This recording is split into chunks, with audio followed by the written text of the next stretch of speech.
এটা তো শীতকাল চলছে নাকি? শীতকাল সম্পর্কে দুটো কথা বলে যে আপনার উপকার হবে ইনশাআল্লাহ, আমাদের উপকার হবে ইনশাআল্লাহ।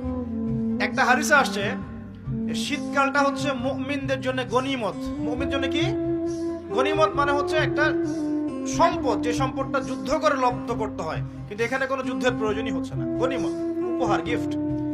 কিরকম? শীতকালে রাতটা হয় লম্বা। রাত কি হয়? লম্বা হয় না? এতে করে সারা রাত আপনি অনেক ইবাদত করতে পারবেন। আর দিনটা হয় ছোট। দিনটা ছোট হয় না? এতে করে আপনি দিনের বেলা সওম বা রোজা রাখতে পারবেন।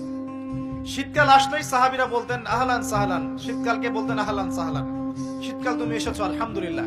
এখন রাত্রেবেলা হে কোরআনওয়ালারা তোমরা উঠে যাও এবং কোরআন তেলাওয়াত করতে থাকো, এবং দিনের বেলা তোমরা সওম পালন করতে থাকো, আলহামদুলিল্লাহ। তো শীতের রাতটা কাজে লাগাতে পারি না আমরা? রাতের একটা অংশ ঘুমিয়ে যাবেন, শেষ অংশে উঠে তাহাজ্জুদ পড়বেন এবং কোরআন তেলাওয়াত করবেন এবং আল্লাহর কাছে হাত তুলে দোয়া করবেন, ইনশাআল্লাহ শেষ অংশে, রাতের শেষ